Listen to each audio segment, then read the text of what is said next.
Gitu orang sama. Assalamualaikum warahmatullahi wabarakatuh. Selamat pagi dan salam sejahtera untuk kita semua. Pagi. Saya dari kelompok 1 dengan anggota Asep Raffi Ramadan akan mempresentasikan hasil kerja kelompok kami yang bernama Politik Hukum Sumber Daya Alam Indonesia. Selanjutnya.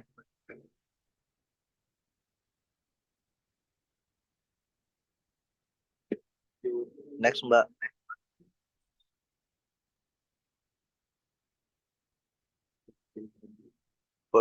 Politik hukum tidak memiliki daya untuk secara langsung untuk mengelola dan mendistribusikan kemapanan kepada masyarakat, seperti yang dikemukakan oleh Sacipto Raharjo.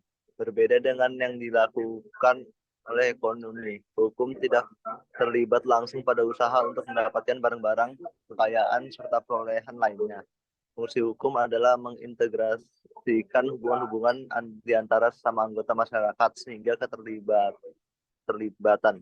Fungsi pengintegrasian oleh hukum ini menurut Sacipto Raharjo diwujudkan dalam berbagai aktivitas yang lebih terperinci yang dapat digolongkan kepada peredaman konflik-konflik, pembagian perolehan, serta pembuatan prosedur-prosedur yang menjamin keteraturan dalam hubungan-hubungan di antara anggota masyarakat. Jadi pada intinya, hukum lebih dekat pada identitas saranan yang bersifat instrumental. Artinya, hukum sebagai instrumen masih membutuhkan dukungan dalam bentuk keputusan-keputusan politik negara, sehingga dapat diterjemahkan sesuai dengan tujuan pembentukannya. Keputusan-keputusan politik dalam rangka menerjemahkan hukum sesuai dengan tujuan pembentukannya, inilah yang disebut dengan politik hukum. Next, Mbak.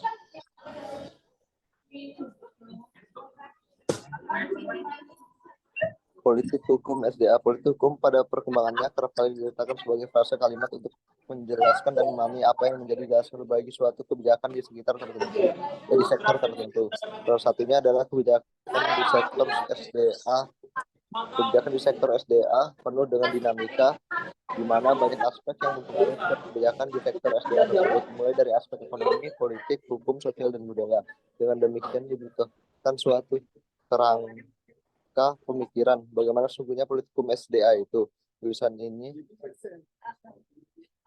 akan berusaha memberikan uraian secara teoritis apa yang dimaksud dengan politik hukum SDA dan sejauh mana ruang lingkupnya yang batasi dengan sektor lainnya. Dengan demikian akan diperoleh definisi dan pengertian yang sederhana tentang politik hukum SDA. Selanjutnya dilanjutkan oleh Asep.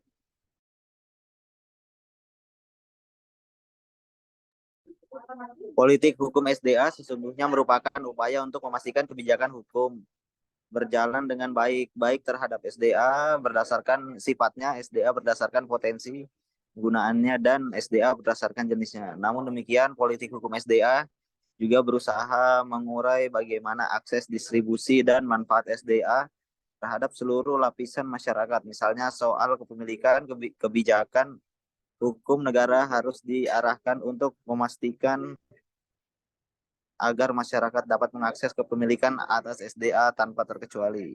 Menurut Skalger dan Osrom, sebagaimana dikutip oleh Karitosworo, hak-hak kepemilikan dalam konsep pengelolaan SDA dapat dibagi ke dalam beberapa tipe dasar antara lain. Harus kita sama-sama sebenarnya. Yang harus kita menjadi acuan. Hak-hak kepemilikan. 1. Hak atas right of access adalah hak untuk memasuki suatu wilayah tertentu.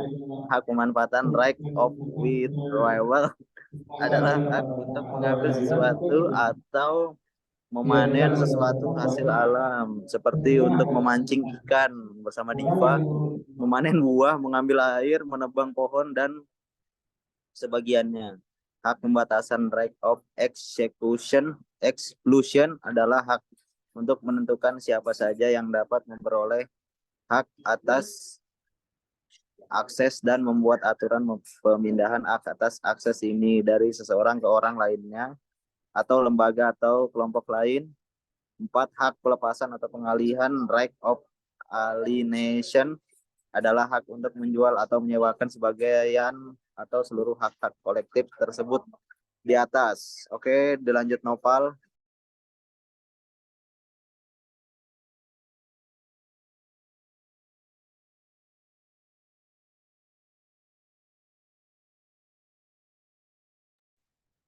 Prinsip-prinsip politik hukum SDA tidak bisa dilepaskan dari uraian prinsip-prinsip pengelolaan SDA.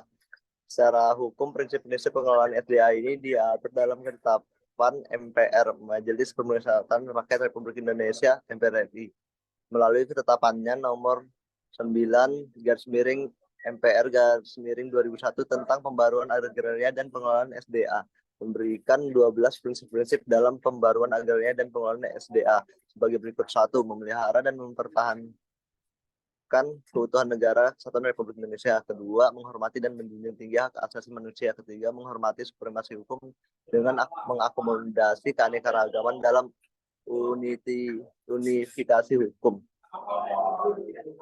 4. Mensejahterakan rakyat, terutama melalui peningkatan kualitas sumber daya manusia Indonesia, mengembangkan demokrasi, kepatuhan hukum, transparansi, dan optimalisasi partisipasi rakyat. Yang keenam, mewujudkan keadilan termasuk kesetaraan gender dalam penguasaan, kepemilikan, penggunaan, pemanfaatan, dan pemeliharaan SDA, sumber daya agraria atau sumber daya alam.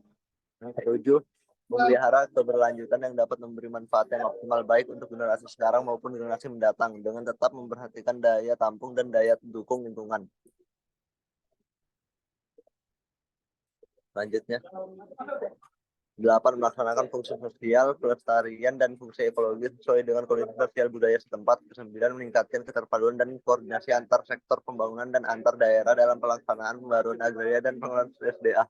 10. Mengakui, menghormati, dan melindungi hak masyarakat, hukum adat, dan keragaman budaya bangsa antar sumber daya agraria atau sumber daya alam. 11. Mengupayakan keseimbangan hak dan kewajiban negara, pemerintah, masyarakat, dan individu. Dan yang ke-12, melaksanakan desentralisasi berupa pembagian kewenangan di tingkat nasional, daerah, provinsi, kabupaten, kota, dan desa atau yang setingkat, berkaitan dengan alokasi dan pengelolaan sumber daya alam atau sumber daya alam. Selanjutnya dilanjutkan oleh Asep.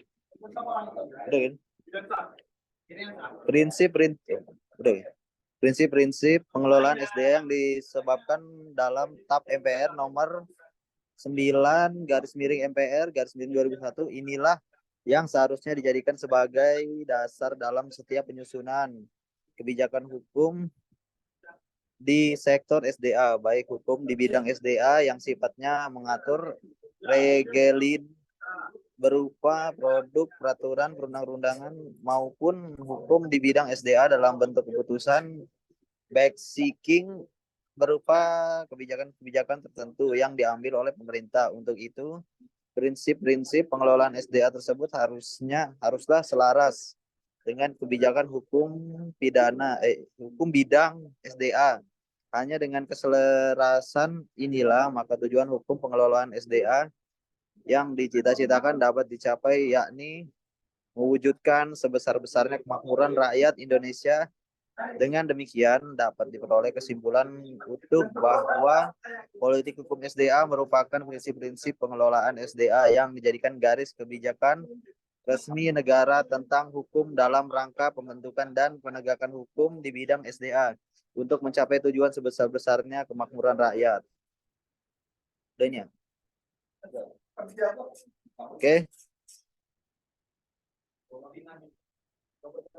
Udah. Oke, demikian presentasi dari kelompok 1.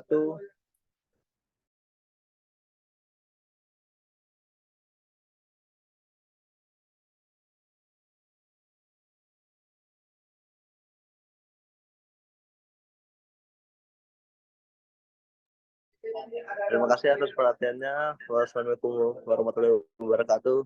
Selamat siang.